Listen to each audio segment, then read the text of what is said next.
Assalamualaikum warahmatullahi wabarakatuh.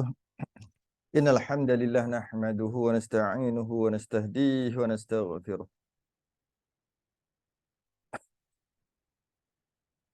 Wa na'udzu billahi min shururi anfusina wa min sayyiati a'malina man yahdihillahu fala mudilla lahu wa man yudlil fala hadiya lahu. Asyhadu an la ilaha illallah wahdahu la syarika lahu.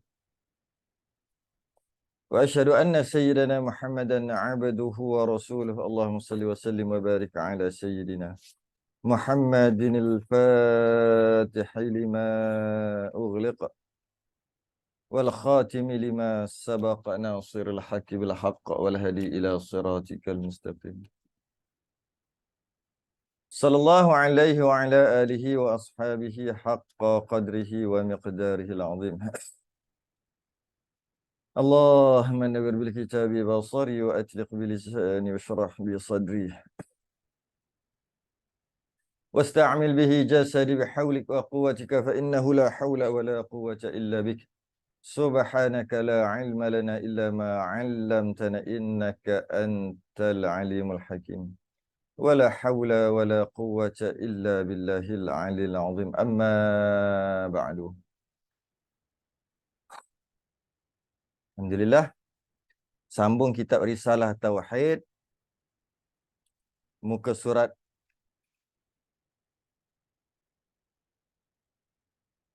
40, Jawi, Rumi 62-63.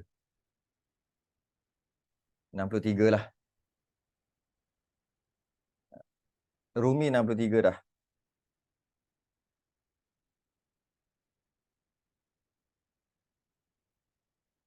Jawi 40. Baik. Kita berhenti yang ke-7, ke-8, ke-9 dan ke-10. Dalil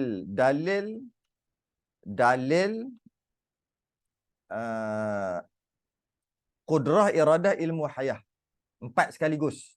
Dalil aqli. Qala al-musannif rahimahullahu ta'ala wa nafa'ana wa iyyakum bi'ulumihi fid darain.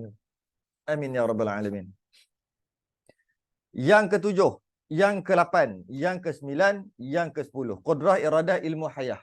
Sebelum ni kita bincang berkaitan dengan wujud, qidam, baqa', mukhalafatuhu lil hawadith, dalil qiyamuhu binafsih, dalil wahdaniyah. Habis kat situ. Masuk kita dalil qudrah, iradah, ilmu, hayah. Sekaligus semua. Bagi Allah Ta'ala itu, iaitu jika tidak ada satu daripada 4 sifat tersebut, jika Allah tidak ada satu daripada 4 sifat tersebut, qudrah, kuasa, iradah, ketentuan atau kehendak, ilmulah pengetahuan, hayah tu hidup. 4. Ya.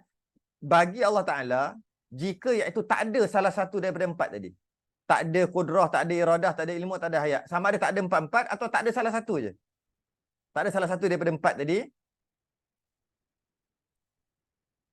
niscaya tidak ada suatu, niscaya tidak ada suatu daripada segala yang baru. Niscaya tak ada pun makhluk ni. Niscaya tak ada pun alam ni. Niscaya tak, kalau ikut dalil akal tak mungkin akan ada.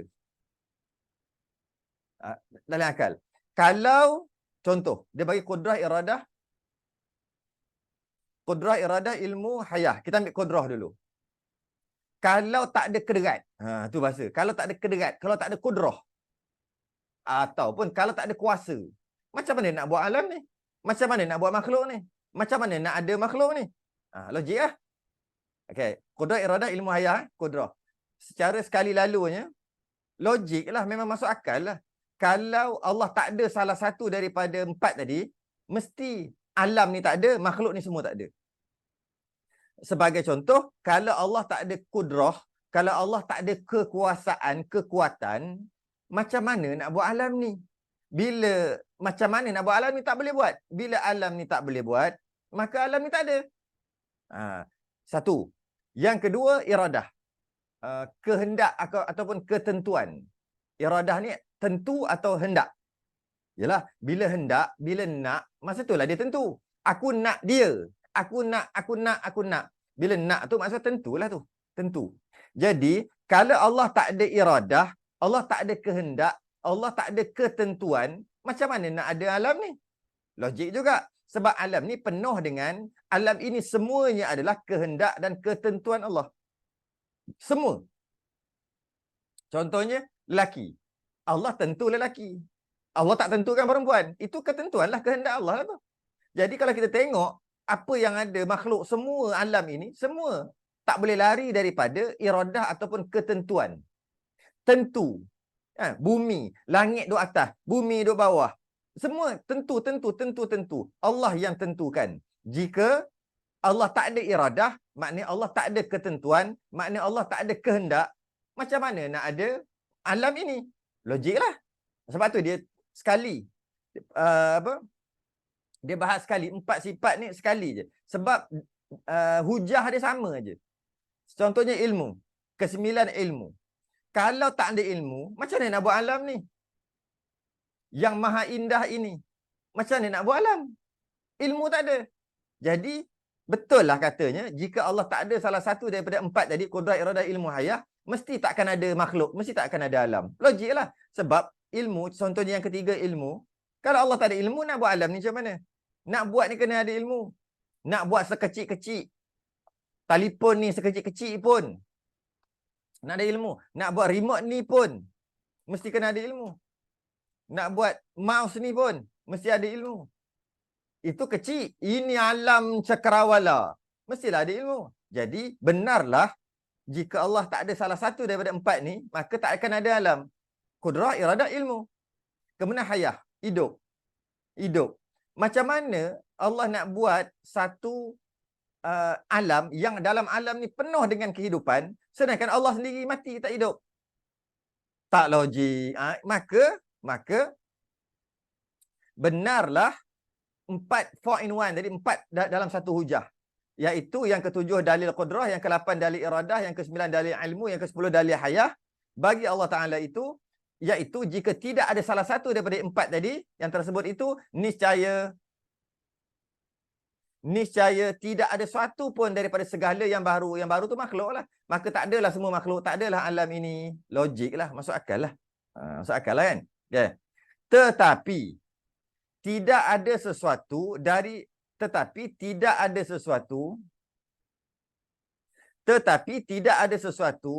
Allah, ramainya baru masuk.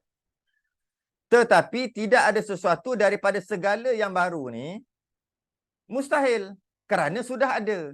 Tu ayat dia tu. Tak ada sesuatu, kalau tak ada makhluk, tak ada alam ni mustahil. Kenapa tak ada alam ni mustahil? Sebab kerana sudah ada. Kerana alam ni dah ada. Kita ni alam lah, meja, rumah, bumi, langit, bintang, bulan, matahari. Semua tu alam lah. Semua tu makhluk lah. Jadi, maka mustahil lah sebab makhluk tu dah ada. Yang demikian, sabitlah, yang demikian, yakinlah kita, Tuhan itu bersifat qudrah, iradah, ilmu, hayah. Mesti Allah tu ada qudrah, ada kuasa, iradah, ada ketentuan kehendak, ada ilmu, pengetahuan, ada hayah, mestilah hidup. Kita ulang balik baca. Yang ke-7, dalil qudrah. Yang ke-8, dalil iradah. Yang ke-9, dalil ilmu. Yang ke-10, dalil hayah. Bagi Allah Ta'ala itu, iaitu kalau tak ada salah satu daripada 4 tersebut, qudrah, iradah, ilmu, hayah, niscaya mestilah tidak akan ada satu daripada makhluk alam ni. Takkan ada alam ni. Yang mana tidak ada sesuatu daripada alam ni, baru ni, makhluk ni, tak ada makhluk, mustahil. Sebab kerana sudah ada. Kerana makhluk ni dah ada. Yang demikian, bila makhluk ni dah ada, fahamlah kita bahawasanya Tuhan itu bersifat qudrah, iradah, ilmu, hayah. Dia pusing-pusing balik. Sebenarnya kita dah pernah bahas ni dalam masalah sebelum ni. Masalah qudrah, iradah, ilmu, hayah kita dah pernah bahas. Jadi, macam mana boleh kita kata Allah itu mempunyai qudrah, iradah, ilmu dan hayah? Allah ada kuasa, Allah ada ketentuan kehendak, Allah ada ilmu pengetahuan, Allah ada hayah, Allah itu hidup. Macam mana boleh kita yakin? Kerana kalaulah Allah tak ada salah satu daripada 4 tadi, mesti tak ada kita, mesti tak ada alam ni. Tapi alam ni dah ada. Bila alam ni dah ada, automatiklah yang menjadikan tu bersifat kudrah iradah ilmu hayah. Senya dihimpunkan 4 sifat itu dengan satu dalil akli. 4 sifat tadi dengan satu dalil akli saja dah memadai, dalil akal. Pakai akal je, tak payah pakai Al-Quran lagi, pakai akal je dah boleh kata dah Allah itu mesti bersifat kuasa, ketentuan, kehendak, berilmu dan hidup. Mesti pakai akal je pun dah tahu dah. Tak payah pakai Quran, pakai akal je. Kalau Quran tak turun pun pakai akal aja. Boleh kata yang mencipta kita adalah mesti kudrah iradah ilmu hayah. Mesti kuasa, berkehendak, ketentuan, ilmu pengetahuan dan hidup. Macam mana? Sanya dihimpunkan 4 sifat itu dengan satu dalil akli. Satu dalil akal saja. Bersuatu yang lazim atas nafinya. Bersuatu yang lazim atas nafinya. Kita baca dulu. Iaitu tidak ada suatu daripada alam. Maknanya, satu aja dalil Allah itu bersifat kudrah iradah ilmu hayah dengan satu dalil yang sama. Iaitu tak ada alam ini. Kalau Allah tidak bersifat kudrah, alam ni tak ada. Kalau Allah tidak bersifat iradah, alam ni tak ada. Kalau Allah tidak bersifat ilmu, alam ni tak ada. Kalau Allah tidak hidup, hayah, alam ni tak ada. Sama je. Jadi kita gabung sekali dia kata. Sebab tu dia kata, bersuatu, bersepakat, yang lazim atas nafinya. Sama je hujah penafian tu. Sama je. Iaitu, kalau Allah tak ada kudrah, tak boleh jadi alam ni. Sama je. Kalau Allah tak ada iradah, tak boleh jadi alam ni. Itu dia panggil bersuatu yang lazim atas nafinya. Kita nak menafikan bahawa dia kata, Allah ni tak ada kudrah, Allah ni tak kuasa. Kita nak menafikan. Kita nafikan dengan apa? Kita nafikan dengan, kalau tak ada, Allah tak ada kuasa, tak ada kudrah, tak ada kekuatan, macam mana nak jadi alam ni? Tu nafinya. Sama je nafi. Ya ke? Kalau macam tu tak apalah. Allah itu tak ada iradah, tak ada kehendak, tak ada ketentuan. Tak tentu kan? Tak boleh juga kita kata. Kalau Allah tak tentukan, macam mana nak ada alam ni? Macam sama je tadi. Tak ada kuasa, macam mana nak jadi alam ni? Tak ada iradah, tak ada ketentuan, macam mana nak jadi alam ni? Kenapa pula? Alam ini penuh dengan ketentuan. Okeylah, yelah. Dia kata, okeylah. Ilmu lah. Allah ni memanglah buat. Memang Allah ada ketentuan. Memang Allah kuasa untuk buat. Tapi Allah tak ada ilmu. Hujah yang sama pakai. Kalau Allah tak ada ilmu, macam mana nak ada alam ni? Hujah yang sama juga. Ya. Dengan nak buat ilmu ni penuh dengan nak buat alam ini penuh dengan ilmu. Kalau tidak, macam mana nak buat alam ini? Okey, yelah. Dia kata, tapi Allah memang jadikan Allah berilmu, Allah tentu dan sebagainya.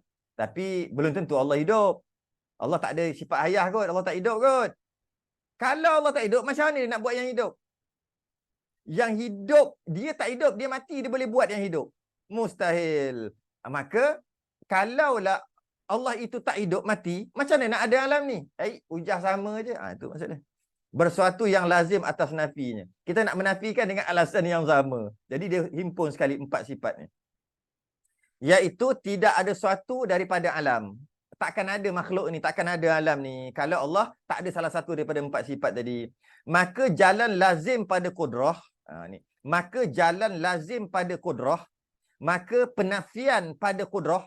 Penafian jika Allah tak ada kudrah. Kita kata Allah bersifat dengan kudrah. Tapi atas jalan nak menafikan kalau orang kata Allah tak ada kudrah.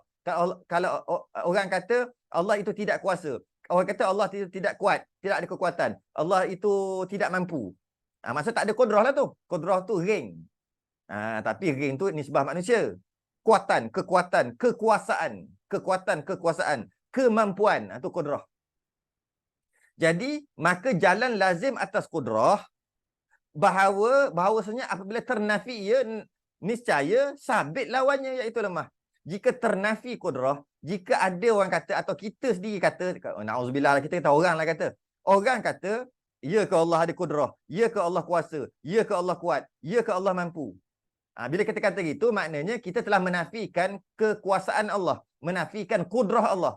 Bila menafikan kudrah Allah, dia kata sini, apabila ternafi ya, niscaya sabit lawannya. Mestilah bila dah nafi kudrah, mestilah Allah itu lawannya.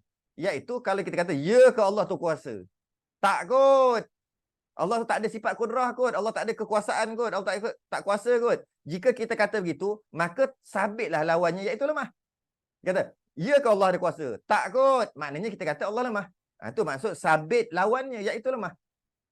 Bila kita nafi kudrah, maka sabit lawannya, iaitu lemah. Ketika itu tidak ada sesuatu daripada alam. Kalau macam tu lemah, macam mana alam nak ada? Bak, dah kona balik situ. Kalaulah kita kata, ya ke Allah ada kudrah? Ya ke? Tak kot. Allah tak ada kekuasaan sampai macam tu sekali kot. Bila kata gitu, automatik sabit lawannya, iaitu Allah itu lemah lah. Lawan kuat tadi. Lawan kuasa tadi. Bila Allah lemah, dia kata ketika itu tidak ada satu daripada alam. Kalau macam tu alam ni tak ada lah. Sebab lemah mana boleh buat alam? Lemah mana boleh buat alam? Jadi, saya dah susun beberapa rangkap yang sebelum ni pun kita dah bincang. Kita bincang sekali lagi. Yang mana daripada ayat ni, saya buat rangkap untuk mudah faham. Sebenarnya dia tak ada rangkap ni. Kita kalau orang baca, dia faham dah. Tapi orang zaman sekarang, dia payah nak faham istilah-istilah macam tadi. Maka saya buat sendiri rangkap. Rangkap yang tadi juga, sama juga. Dalil akal. Yang kita fardu takdir. Kita konon-kononkan jika Allah begitu, maka. Jika Allah begitu, maka. Jika Allah begitu, maka hukumnya, keputusannya. Jika begitu keputusannya, maka. Last sekali, Allah kuasa. Last sekali Allah kuasa. Macam mana? Okay. Daripada perenggan tadi, saya dah buat beberapa rangkap. Dalil akal sifat qudrah. Jika Allah tidak mempunyai sifat qudrah, kalau kita tolak Allah tu ada sifat qudrah, iaitu kekuasaan, kita tolak Allah itu kuasa, niscaya Allah tak mampu nak buat apa-apa. Ni dah ayat moden sekarang lah ni. Jika Allah tak ada sifat qudrah, jika Allah tidak ada kekuasaan, maka Allah tak mampu nak buat apa-apa. Sebab tak kuasa kan? Tak mampu. Jika Allah tidak mampu nak buat apa-apa, niscaya Allah tak berkuasa. Jika Allah tak berkuasa, maknanya Allah lemah. Bila Allah itu lemah, niscaya tak boleh buat alam ini. Jika Allah tak boleh buat alam ini, maka alam ni tak ada lah. Tak boleh buat. Hukum alam ni tak ada adalah mustahil. Sebab alam ni dah ada pada pandangan mata kita. Ni kita ni alam ni. Semua ni alam. Semua alam. Okay. Nyata daripada adanya alam ini, tentulah Allah menciptanya dengan kuasa. Nyata daripada Allah mencipta dengan kuasa tadi, tentulah Allah bersifat dengan qudrah. Sebab qudrah itu kuasa. Itulah kesimpulan daripada perenggan tadi. Sanya dihimpunkan 4 sifat. Bukan macam tu. Maka jalan lazim pada qudrah, jalan lazim pada qudrah, bahawasanya apabila ternafi qudrah. Kalau katalah Allah tak ada qudrah, niscaya sabit lawannya, maka Allah lemah. Ketika itu tidak ada satu daripada alam. Kalau macam tu alam ni tak ada lah. Sebab kita tak nafikan kekuasaan Allah. Kita nafikan Allah itu ada qudrah. Bila kita nafikan Allah bersifat qudrah, maka sabitlah lawannya. Maka Allah itu lemah lah. Automatiklah Allah itu lemah. Sebab kita kata, kita tolak kekuasaan Allah. Allah tidak kuasa, kita kata. Maka automatik Allah lemah. Bila Allah lemah, tak bolehlah buat alam ni. Saya sambung lagi. Kalau tak boleh buat alam ni tak ada. Kalau alam ni, hukum alam ni tak ada, mustahil. Sebab alam ni dah ada. Nyata daripada dah ada alam ni, mesti Allah dah menciptakannya. Bila Allah mampu mencipta alam ini, tentulah Allah kuasa. Jika Allah dah terbukti berkuasa, tentulah Allah bersifat dengan qudrah. Ini cara nak faham. Dalam perenggan tadi, mari kita masuk yang seterusnya. Dan jalan lazim pada iradah. Cuma bahasa dulu memanglah begitu. Tapi saya dah buat perenggan bahasa moden, bahasa sekarang. Dan jalan lazim pada iradah. Iradah pula, jalan lazim tu, maksud jalan lazim tu automatik. Mestilah. Kan? Contohnya, mestilah. Kalau dia tu cerdik, mestilah tak bodoh. Mestilah tak bodoh tu tak ada cerita. Dia tu bodoh, mestilah tak cerdik. Dia tu kaya, mestilah tak miskin. Mestilah tu jalan lazim dia panggil. Jalan lazim. Jika dia tu lelaki, mestilah tak perempuan. Apa tu? Jadi mana? Dan jalan lazim pada iradah, okay? Bahawasanya apabila ternafi ia, apabila kita menafikan ketentuan, Allah ini mampu atau berhak untuk menentukan sesuatu. Kita tolak. Iradah ni maksud ketentuan atau kehendak. Kita menafikan Allah ada kehendak. Kita menafikan Allah menentukan. Allah ada ketentuan. Kita nafikan iradah. Kehendak atau ketentuan. Bila kita menafikan iradah, mestilah. Tadi itulah. Dia tu lelaki, mestilah tak perempuan. Kan? Dia mestilah. Dia tu bodoh, mestilah tak cerdik. Jadi bila kata Allah, kita menafikan iradah, Allah tu ya ke ada kehendak, ya ke Allah itu menentukan.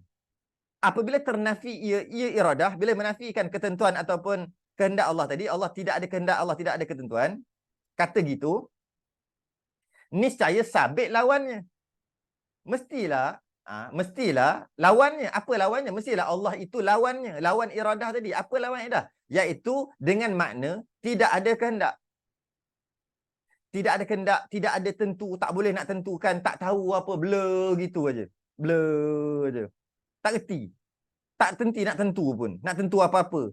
Nak kata lelaki perempuan nak tentukan bumi ada berapa biji, planet ada berapa biji, nak pusing macam mana, pusing berapa kali, matahari nak buat ke tidak, matahari panas macam mana, satu. Tak ada lah. Sebab Allah tak ada iradah. Bila tak ada iradah, tak ada ketentuan lah. Okay? Bila menafikan iradah, menafikan ketentuan dan kehendak Allah, niscaya sabit lawannya. Mestilah Allah lawan daripada iradah. Iaitu tiada kehendak dan tiada ketentuan. Dan apabila sabit lawannya, apabila Allah tu tak ada kehendak, tak erti nak tentukan, dengan makna ini, niscaya ternafi kudrat. Mesti Allah tak ada kudrah juga. Kenapa pula? Nanti kita bahas.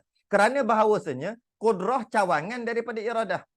Kudrah ni, kuasa-kuasa untuk buat ni, dia daripada iradah. Iaitu bila nak, barulah buat. Jadi kalau nak tak ada, buat pun tak ada. Kalau nak tak ada, kudrah pun tak ada. Kalau iradah tak ada, kudrah pun tak ada automatik. Sebab bila ada nak tu yang buat tu, bila ada kehendak, ada ketentuan, baru buat. Buat tu baru kudrah. Itu dia kata cawangan, kudrah itu cawangan daripada iradah pada pandangan akal. Pada faham-faham akal kita je untuk faham. Dan apabila ternafi kudrah, maknanya kalau Allah tak ada iradah, maknanya tak ada kudrah. Kalau Allah tak ada kehendak ketentuan, maknanya Allah juga tak berkuasa. Bila Allah tak berkuasa, dia kata ternafi kudrah, bila Allah tak berkuasa, niscaya sabit lawannya iaitu lemah. Bila tak ada kuasa, maka lemah. Ketika itu tidaklah ada satu daripada alam ni. Kalau Allah lemah, nak buat alam macam mana? Dia kona balik ke situ. Jadi, saya buat satu rangkap dalil akal sifat iradah. Jika Allah tak ada sifat iradah, jika Allah tak ada sifat menentukan dan menghendaki sesuatu, niscaya Allah tak mampu nak buat apa-apa. Sebab tak ada kehendak. Tak ada kehendak, maka tak mampulah nak buat apa-apa. Yang kata boleh buat bila nak. Tiba-tiba tak ada kehendak. Tak tahu pun. Tak ada kehendak. Bila tak ada kehendak, taklah buat apa-apa. Okay? Tak mampu nak buat apa-apa. Sebab tak ada kehendak tadi. Bila tak mampu nak buat apa-apa, maka lemah. Macam orang jahil. Pastinya dia tak tahu nak menentukan sesuatu. Orang jahil, dia pastinya tak tahu nak buat bangunan. Malah dia tak tahu pun. Sebab dia jahil. Nak buat apa, tak tahu. Jadi bila dia tak tahu, tak adalah yang dia nak. Dia kalau orang tahu, okey, nak cari simen berapa. Pasir berapa. Bila tahu, barulah ada kehendak tu datang.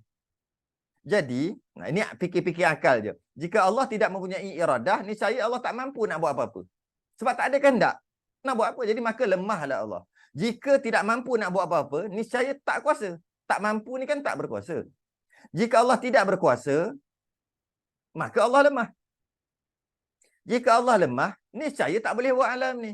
Jika Allah tak boleh buat alam ni, maka alam ini tak ada. Yang itu yang ujung sekali ni. Ketika itu tidaklah ada suatu daripada alam ini. Alam ni tak ada. Hukum alam ni tak ada adalah mustahil. Kerana alam ni dah ada pada pandangan mata kita. Kita lah alam. Nyata daripada dah ada alam ni, tentu Allah menciptanya dengan kuasa. Nyata daripada Allah Ta'ala kuasa, tentulah Allah Ta'ala berkehendak dan tentukan.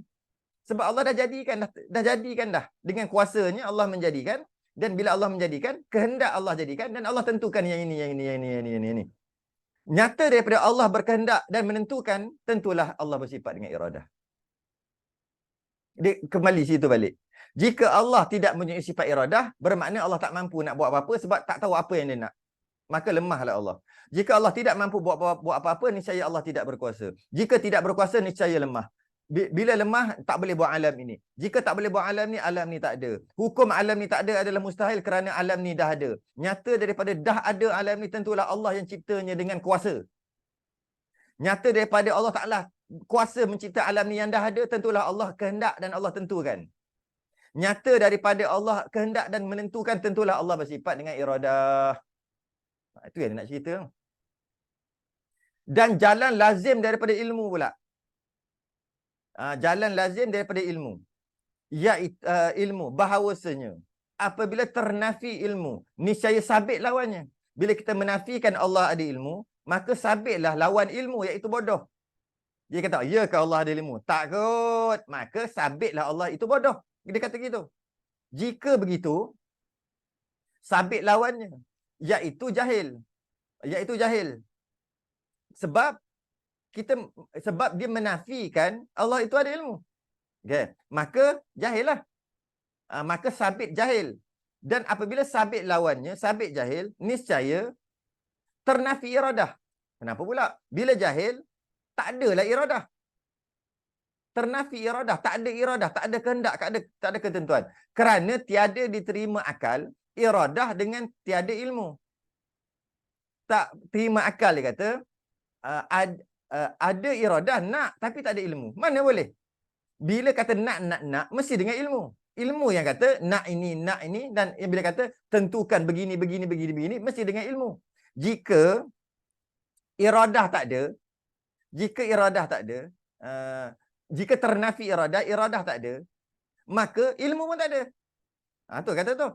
Niscaya ternafi iradah kerana tiada diterima iradah dengan tiada ilmu. Apabila ternafi iradah, bila iradah tak ada, niscaya sabit lawannya. Bila ternafi iradah, Allah tak ada kehendak, tak menentukan, sabit lawannya. Lawannya iaitu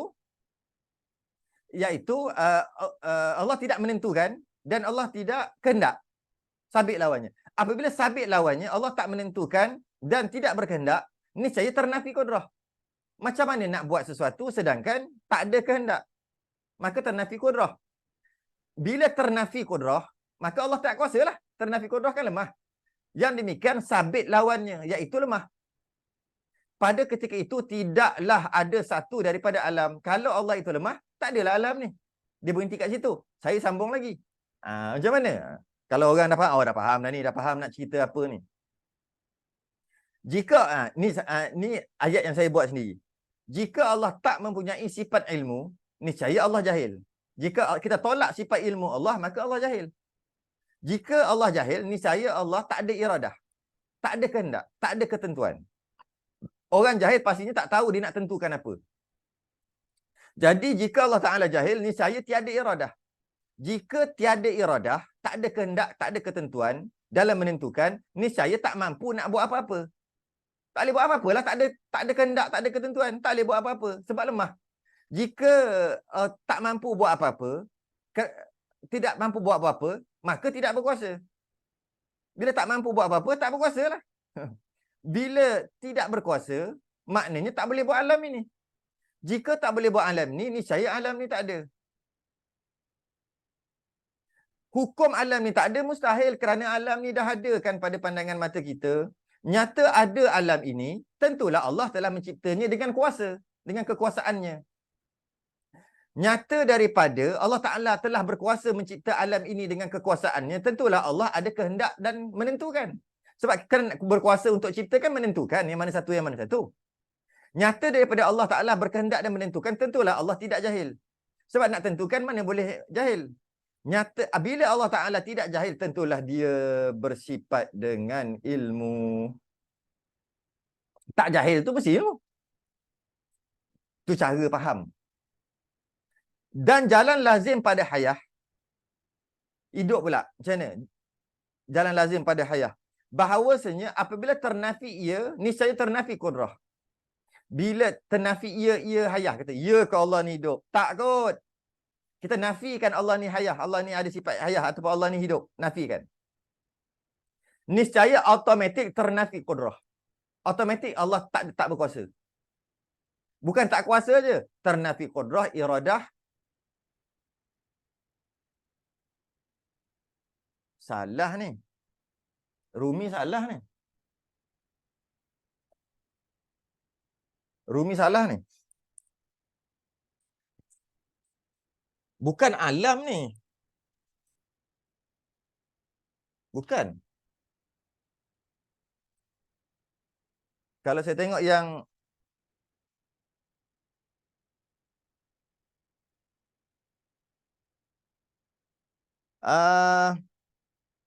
Ain lam mim. Bukan alam. Dan jalan lazim pada hayah bahawasanya apabila ternafi ia, niscaya ternafi kudrah. Iradah. Ilmu ni. Bukan alam. Rumi salah ni. Rumi salah. Dia silap. Dia silap ni. Kena ubah. Yang Jawi betul. Yang Jawi betul. Apa dia? Kan kita beginilah. Dah berumur ni. Paksalah pakai. Okey. Salah tu. Bukan ilmu. Ain lam mim. Memang bunyi ain lam mim macam ilmu. Tapi ain lam mim ain lam mim tu alam. Macam ain lam mim tu alam. Sedangkan ain lam mim tu masuk ilmu. Niscaya ternafi kudrah iradah alam. Bukan alam. Ilmu. Okey. Sambung lagi. Dan jalan lazim pada hayah bahawasanya apabila ternafi ia, nafikan Allah itu ada sifat hayah ataupun Allah itu hidup, nafikan, niscaya ternafi kudrah, iradah dan ilmu. Maka ternafi. Kenapa? Maka mestilah Allah itu tak ada kuasa, kudrah, ternafi iradah, tak ada kehendak, dan ternafi ilmu, tak ada ilmu. Dan ternafi segala sifat-sifat yang lain, semua ternafi. Wujud ternafi, dah tak ada hayah, maksud tak hidup. Bila tak hidup, mati je. Bila mati, macam mana kuat tu nak duduk? Macam mana ilmu tu nak duduk? Macam itulah kita bahasa-bahasa kita je. Jadi, hayah ni adalah satu sifat yang meliputi semuanya lah. Macam mana nak kata Allah itu wahdaniyah, Allah itu esa, tapi mati. Allah itu esa, tapi Allah itu ada. Allah itu ada, tapi tak ada hayah, tak hidup. Tapi kata ada satu, Allah itu kekal, baqa', tapi tak ada hayah, mati. Mana boleh? Jadi sebab tu dia kata sini, ternafi kudrah, iradah, ilmu dan ternafi segala sifat-sifat. Hidup ni. Hayah ni. Jadi jalan lazim pada hayah bahawasanya apabila ternafi ia, niscaya ternafi kudrah. Kita nafikan hayah, orang nafikan hayah, Allah ada hayah, hidup, maka Allah matilah maknanya. Maka ternafi yang lain-lain. Kuasa ternafi, kuasa Allah tak kuasa, tak berkehendak, tak ada ilmu. Dan ternafi segala sifat-sifat yang lain.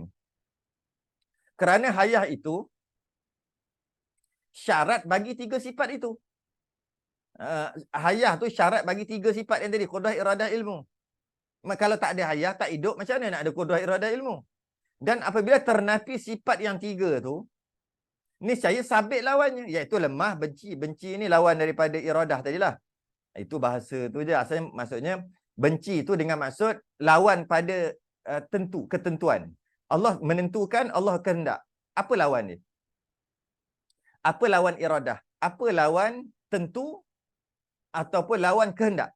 Apa lawan? Itulah. Tapi dalam bahasa lama dia panggil benci. Benci ya tu. Okay, jadi iaitu sabit lawannya iaitu lemah, benci dengan maksud lawan kepada kehendak ataupun iradah tadi, dan jahil. Jahil tu lawan daripada ilmu. Maka pada ketika itu tidaklah ada satu pun daripada alam ini. Jadi kalau dikata Allah tak ada hayah, maka ternafi kudrah. Allah tak adalah kuasa. Nak kuasa macam mana tak ada hayah, mati. Maka bila tak ada kuasa, macam mana nak buat alam ni? Macam kenapa pula tak ada kuasa? Kita tak kata Allah tak ada kuasa, dia kata. Kita kata Allah tak ada hayah je, Allah tak hidup. Kalau Allah kata Allah tak hidup, automatiklah kata Allah tak ada kuasa. Kami tak kata. Dia kata kami tak kata, kami kata Allah tak hidup aja. Kami bukan kata Allah tak ada kuasa. Lah, kalau tak hidup, macam mana nak kuasa? Yang kuasa-kuasa ni yang hidup. Kami tak kata Allah tak ada kehendak, Allah tak tentu. Allah tetap tentukan. Allah yang menentukan. Tapi Allah tak hidup, mati. Lah, kalau dia kata Allah itu mati, tak hidup, tiada hayah, mestilah automatik tak boleh nak tentukan. Macam mana mati nak tentukan? Kami tak kata Allah itu Tak ada ilmu, Allah maha berilmu. Cuma kita kata Allah tu tak ada hidup je, Allah tak hidup je. Lah, kalau tak hidup macam mana nak ada ilmu? Jadi semua tu lah, tu kaitannya. Tu kaitannya. Apabila ternafi sifat yang tiga itu, niscaya sabit lawannya. Bila nafikan hayah, maka ternafi kudrah iradah ilmu. Bila ternafi automatik ternafi kudrah iradah ilmu, maka sabit lawannya. Maka kalau kudrah, kalau sabit ternafi kudrah, maka Allah itu lemah. Sabitlah lawannya lemah. Jika ternafi iradah, sabitlah lawannya benci ataupun tak buat, tak erti nak menentukan. Kalau ternafi ilmu, maka sabitlah jahil. Maka apabila sabit lemah, benci dan jahil, tak boleh buat alam ni lah, tak adalah alam ni. Tapi saya sambung lagi. Macam mana? Jika Allah tidak mempunyai sifat hayah, matilah maksudnya. Niscaya Allah mati. Jika Allah mati, niscaya Allah tak ada kudrah, tak ada ilmu, tak ada hayah. Jika Allah mati, niscaya Allah tidak ada kudrah, tak ada iradah, tak ada ilmu. Jika Allah tidak mempunyai sifat hayah, bermakna mati. Jika mati, niscaya tak adalah kudrah iradah ilmu. Jika tak ada kudrah iradah ilmu, niscaya tak boleh buat alam ni. Kalau tak boleh buat alam ni, niscaya alam ni tak ada. Hukum alam ni tak ada adalah mustahil. Kerana alam ni dah ada pada pandangan mata kita. Kitalah alam. Nyata daripada adanya alam ini, tentulah Allah telah menciptakan alam ni dengan kudrah iradah ilmu. Nyata daripada Allah Ta'ala mencipta alam ini dengan kudrah iradah ilmu, tentulah Allah tidak mati. Nyata daripada Allah tidak mati, tentulah Allah bersifat dengan hayah, mestilah hidup. Macam? Boleh tak? Okey. Allah. Maka dalil, ini kalau kita mengaji daripada siri yang pertama sampai siri yang ke-43 ni, mesti seronok lagi ni. Yang tak ponteng yang geng tak ponteng. Yang geng ponteng kadang-kadang dia blur-blur sikit lagi. Yang dah lalu ni mungkin 3 kali dah lalu masuk yang ini. Kalau ikut kita punya kitab muka surat berapa dah? 62 dah. Dia akan seronok. Oh, makin faham. Maka dalil nakli pula, yang tadi pakai akal aja. Yang tu pakai akal aja. Sekarang nak pakai lah ayat Quran. Kita kan orang Islam. Contoh kan. Mestilah nak pakai ayat Quran macam mana.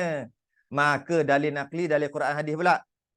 Sifat kudrah iaitu nahnu qaddarna bainakumul maut. Surah Al-Waqi'ah. Artinya, kitalah yang berkuasa menetapkan mati di antara kamu. Kita tu maksud nahnu, kamilah. Ayat biasa dalam Quran, terjemahan kita kamilah. Dalam kitab kita lah. Maksudnya Allah lah. Allah yang berkuasa menetapkan mati di antara kamu. Allah yang berkuasa untuk mematikan. Berkuasa lah tu. Benar kan Allah berkuasa. Dalil bagi sifat iradah. Innama amruhu idza arada syai'an an yaqula lahu kun fayakun. Artinya, hanya saja pekerjaan Allah Ta'ala apabila Allah kehendak akan sesuatu. Mana Allah nak lah tu. Allah kehendak akan sesuatu, berkata ia kepadanya, jadilah engkau, maka jadilah ia menurut bagaimana yang dikehendakinya.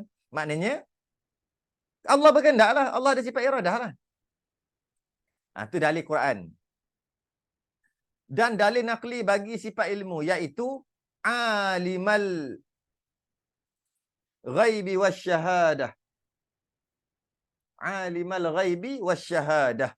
Artinya, Allah Ta'ala mengetahui akan perkara yang gaib-gaib dan yang tiada gaib. Allah mengetahui. Menandakan Allah ilmu lah. Itu dalil nakli dia panggil. Dalil Quran hadis. Dan dalil bagi sifat hayah iaitu wa tawakkal 'alal hayyil ladzi la yamut. Artinya hendaklah kamu semua berserah, bertawakal kepada Tuhan yang hidup, tiada mati. Tu dalil nakli sifat hayah Allah itu hidup. Sekejap, pukul apa dah? 10? Sempat tak ini? Oh, sempat. Sikit aja ni. Kita boleh habiskan. InsyaAllah. Baik. Kita dah faham dah kaedah tadi. Jadi maka mudah untuk kita faham dalil samak, basar dan kalam. Sebab kita belum sejam lagi. Baru 45 minit. Baru 45 minit. Jadi dia tak lebih sejam. Okay. Mana ada 15 minit lagi. Boleh lagi kita masuk. Dalil 3 lagi. Dalil ke-11, ke-12, ke-13. Fardu Ain. Yang lebih 14, 15 sampai 20 fardu kifayah. Yang ke-11. Dalil sama' yang ke-12. Dalil basar yang ke-13. Dalil kalam. Gabung sekali juga. Dan kita pernah bahas sebelum ni dalam masalah sifat sama' basar kalam. Pernah bahas. Bagi Allah Ta'ala itu, kiranya Tuhan tiada bersifat dengan sifat yang tiga, iaitu sama' basar kalam, pukul kata tiga terus. Sebab dia punya hujah sama juga, macam tadi. Niscaya kalaulah Tuhan tidak bersifat dengan sifat yang tiga tadi. Allah tak ada sifat sama' basar kalam. Niscaya lazim bersifat lawannya. Automatiklah Allah bersifat dengan lawan, sebab kita dah menafikan Allah tu sama' basar kalam, mendengar, melihat, mendengar dan berkata-kata.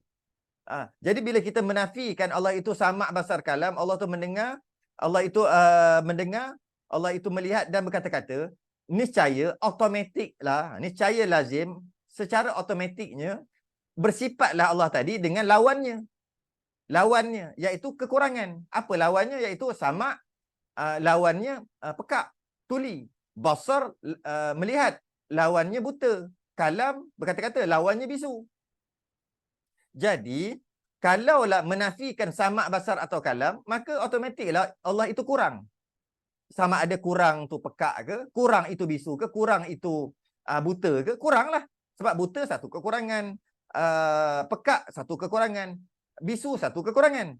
Niscaya lazim bersifat dengan lawannya, iaitu kekurangan. Bila menafikan sama' basar atau kalam, maka kekurangan bagi Tuhan itu mustahil. Mustahil sebab kita beriktikad bahawasanya Allah bersifat dengan sifat kesempurnaan dan tak ada sifat-sifat kekurangan. Langsung tak ada. Jadi tiba-tiba bila lawan menafikan sama' basar kalam, maka secara automatik kata Allah itu kuranglah, pekak, buta, bisu. Maka kekurangan bagi Tuhan itu mustahil, kerana yang berkehendak kepada yang menyempurnakan kekurangannya itu, sekejap itu. Kerana mustahil, kerana apa mustahil? Kerana yang berkehendak kepada yang menyempurnakan kekurangan. Jika Allah itu kurang, maka mestilah perlu yang lain untuk memenuhi, untuk menampung kekurangan itu. Bila Tuhan itu kurang, maka perlu yang lain untuk menampung kekurangan itu. Itu maksud memerlukan yang lain untuk menampung kekurangan.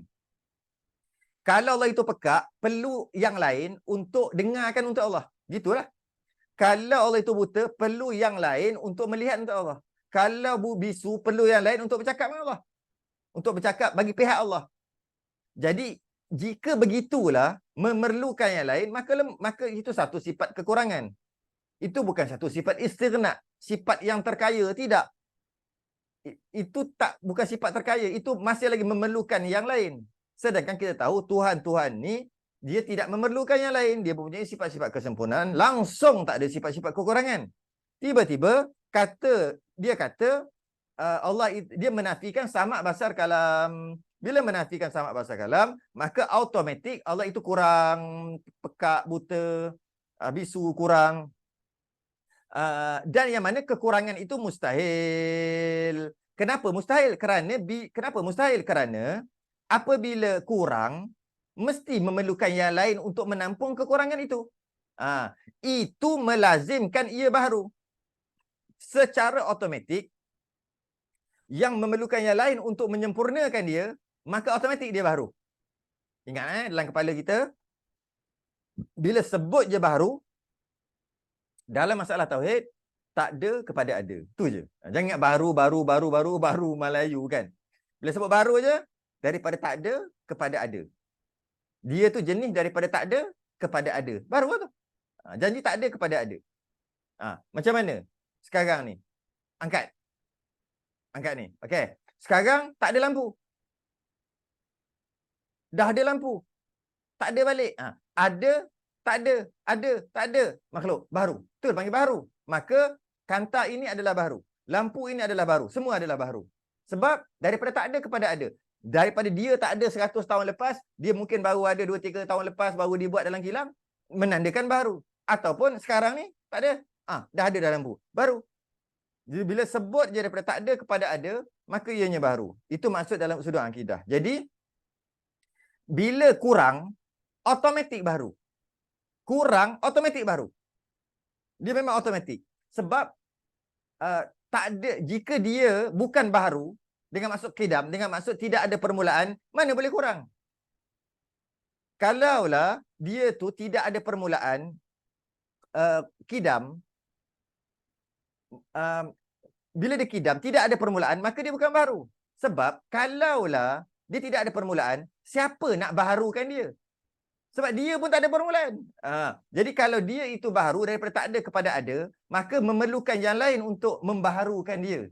Tu maksud dia tu. Jadi, sebab tu mustahil melazimkan baharu. Bila kurang, automatik baharu. Automatik baharu. Yang berkehendak pula kepada yang membaharukan dia. Yang berkehendak kepada orang yang nak menyempurnakan dia, mencipta dan sebagainya. Maka iaitu mustahil. Mustahil lah. Sebab Allah itu kita dah bahas sebelum ni, qidam. Tak ada permulaan. Okey, kalau tidak ada permulaan, siapa yang nak menyempurnakan? Kalau Allah itu kurang, siapa nak menyempurnakan? Tak ada lah. Okay? Maka mustahil. Maka sabitlah Tuhan itu bersifat samak, basar dan kalam. Saya buat ayat sikit. Jika Allah tidak mempunyai sifat samak, basar, kalam, niscaya Allah tuli, bisu dan pekak. Tuli, buta dan bisu. Jika tidak mempunyai sifat, jika menolak sifat samak, basar, kalam Allah, niscaya dia mengatakan Tuhan itu tuli, buta dan bisu.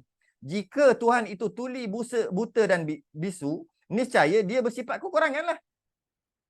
Jika diri sendiri pun tuli, buta, bisu, pun dia tak mampu nak macam mana dia nak mampu nak buat alam? Dia sendiri pun buta, bisu, pekak. Itu adalah satu sifat kekurangan. Bila kurang, macam mana dia nak buat alam ini? Jika dia bersifat dengan kekurangan, niscaya dia memerlukan yang lain untuk menyempurnakan. Jika dia memerlukan yang lain untuk menyempurnakan, maka ianya baharu. Automatik baharu. Jika ianya baharu, memerlukan yang membaharukan. Jika Allah Ta'ala memerlukan yang membaharukan, maka ternafi semua sifat-sifat ketuhanan yang lain. Ternafilah semua sifat ketuhanan lain. Sebab dia memerlukan yang membaharukan. Maka bila dia memerlukan yang baru kan, ternafi sifat qidam, baqa', semua ternafi. Jadi dalil samak, basar, kalam ni dia kita dapat faham daripada sifat kekurangan. Dalil samak, basar, kalam, jika menafikan samak, basar, kalam, maka sabitlah, automatiklah Allah ini kurang. Bila kurang maknanya lemah. Ke situ. Bila lemah tak kuasa. Bila tak kuasa maknanya tak ada kuasa. Bila tak kuasa maknanya tak boleh nak cipta alam ni. Bila tak boleh nak cipta alam ni tak ada. Bila alam ni tak ada, hukum alam ni tak ada, mustahil alam ni dah ada. Nyata daripada adanya alam ni, Allah telah mencipta alam ini. Bila Allah telah mencipta alam ini, mesti Allah punya sifat-sifat kesempurnaan. Antara sifat kesempurnaan adalah samak, basar, kalam. Adapun sebab dihimpunkan sifat yang tiga itu pada satu dalil, kerana bersuatu lazimnya, alasannya satu aja, tatkala ternafi sifat itu, melazimkan sifat kekurangan pada Tuhan. Tiga tu. Kenapa? Kalau menafikan sifat samak mendengar Allah, kenapa? Maka bila pekak, kurang. Bila kurang, Tuhan apa kekurangan? Gitu. Lepas tu pula, kalau buta-buta. Kalau Allah tolak sifat basar, maknanya Allah itu buta.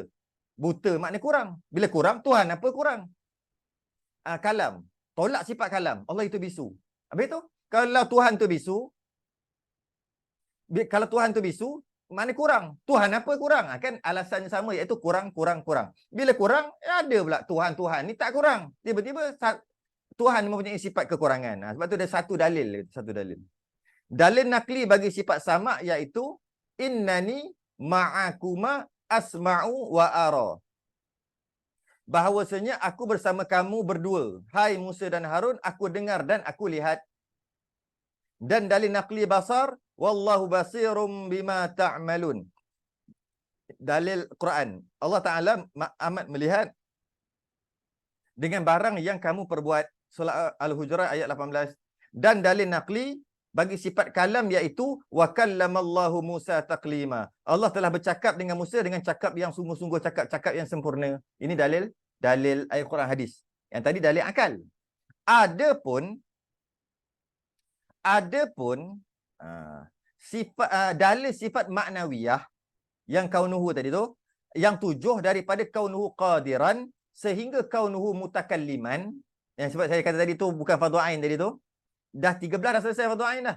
14 sampai 20 ni pula dia kata, iaitu dalil sifat ma'ani yang 7 daripada qudrah sehingga kalam juga. Dalil yang sama. Sebab tu sebagian ulama kata fardu ain 13 je, bukan sifat 20. Sebab yang 7 akhir tadi tu sama je dengan sifat ma'ani maknawiyah, dalil yang sama.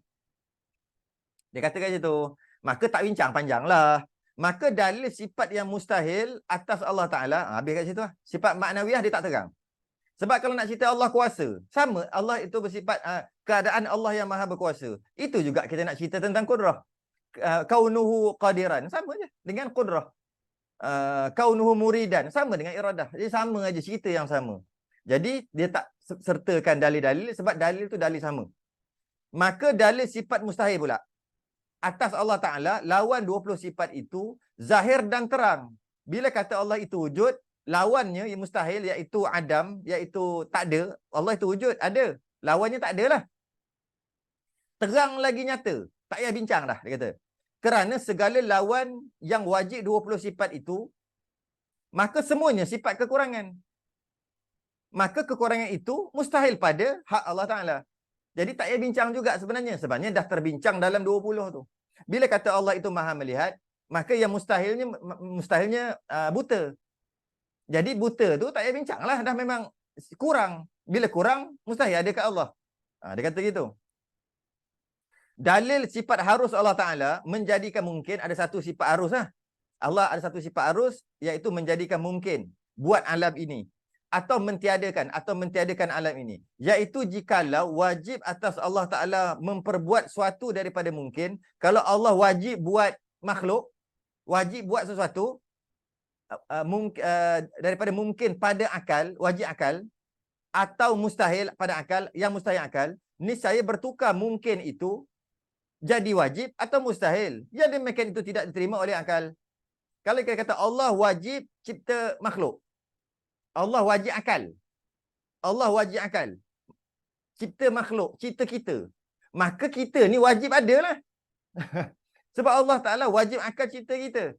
Sedangkan kita ni bukan wajib ada. Kita ni boleh ada, boleh tak ada. Kita kan harus mungkin. Tiba-tiba dia kata Allah wajib cipta kita. Kalau Allah wajib cipta manusia, secara automatik kita ni wajib ada. Kita ni bukan harus ada dah. Kita ni bukan makhluk dah. Kita ni bukan mungkin dah. Kita ni wajib ada. Dan mustahil lah kita ni wajib ada. Sebab kita ni harus ada. Boleh ada, boleh tak ada. Tiba-tiba dia kata Allah wajib cipta kita. Adanya Allah automatik ada kita. Ni ajaran sesat. Memang ada ni. Ada Allah automatik adanya kita. Seolah-olah macam Allah wajib mencipta kita. Kalau Allah wajib mencipta makhluk, manusia, maka manusia tu dia panggil wajibul wujud. Wajib ada. Macam mana makhluk tu wajib ada sedangkan makhluk tu harus ada? Buktinya makhluk manusia boleh ada, boleh tak ada kan? Okey. Maka tak logik, maka tolak. Ataupun mustahil pada akal. Mustahil pada akal. Mustahil akal Allah cipta makhluk. Lagilah tak logik. Sebab mustahil akal Allah cipta makhluk, macam mana makhluk dah ada? Lagi tak logik. Niscaya bertukar mungkin itu jadi wajib atau mustahil. Niscaya kalau kata Allah wajib cipta makhluk, maka kita jadi wajib ada. Kalau kata Allah mustahil cipta makhluk, maka automatik makhluk tak akan ada. Yang demikian itu tidak boleh diterima akal. Mana boleh terima akal? Kerana hakikat mungkin itu, barang yang sah adanya dan tiadanya. Makhluk-makhluk ni, kita manusia-manusia ni, alam-alam ni, boleh ada, boleh tak ada kan? Buktinya, kenapa bumi ada satu? Itu maknanya bumi ni boleh ada, boleh tak ada.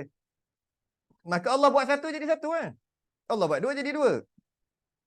Dan jadi bertukarlah hakikat daripada wajib, daripada mungkin, daripada harus ada kepada wajib ada pula. Memang tak masuk akal kita ni wajib ada. Kalau kita ni wajib ada, kenapa 100 tahun lepas tak ada? Kata wajib ada. Okay. Kalau macam tu juga, kalau mustahil ada.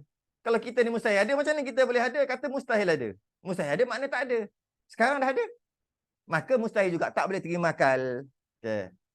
Maknanya dapatlah kita yakin bahawa sebenarnya kita ni harus saja ada. Kita ni mungkin aja. Kita ni boleh ada, boleh tak ada. Cuma kita dah ada sebab Allah yang mengadakan. Hakikat kita boleh ada, boleh tak ada. Dan dalil naqlinya, firman Allah Ta'ala, Wallahu khalaqakum wa ma ta'amalun. Allah Ta'ala menjadikan kamu dan segala perbuatan kamu. Allah yang jadikan kita dan Allah jadikan perbuatan kita. Bila kata Allah jadikan kita, maknanya kita daripada tak ada kepada ada. Ketika kita ada, ketika itulah Allah jadikan kita. Jadi bila kita daripada tak ada kepada ada, menandakan kita ni baharu. Bila menandakan kita baharu, maknanya kita ni mungkin, iaitu boleh ada, boleh tak ada. Buktinya sebelum ni kita tak ada, sekarang kita ada. Maka kita ni boleh ada dan boleh tak ada. Dan kita telah duduk dalam dua-dua keadaan, iaitu kita pernah duduk dalam keadaan tak ada. Dan kita pernah duduk dalam keadaan ada, iaitu sekarang. Tak ada bila? 1000 tahun lepas, kita mana ada? Maka kita dalam keadaan tak ada. Maka kita ni boleh ada, boleh tak ada. Wallahu alam. Ini khulasah. Ini adalah kesimpulan daripada 43, 42 yang lepas. Kesimpulan. Kalau tak pernah ponteng, dia akan rasa, ya Allah, alhamdulillah, leganya. Rasanya. Lega, puas hati. Dia akan rasa puas hati. Okay. Masuk kita bahagian sifat 20 yang pembahagian pula akan datang. Pembahagian. Sifat salbiyah, ni pembahagian aja ni. Sifat nafsiyah. Sifat ma'nawiyah ni pembahagian. Pembahagian-pembahagian. Kemudian sifat-sifat yang bertakluk. Ni fardu kifayah dah ni, bab takluk ni. Takluk. Wallahu a'lam. Tangguh dulu. InsyaAllah. Kita sambung akan datang pada sifat bahagian sifat 20. Sering tasbih kafarah dan suratul subhanakallah wa hamdika asyhadu an la ilaha illa anta astaghfiruka wa atubu ilaik. Assalamualaikum warahmatullahi wabarakatuh.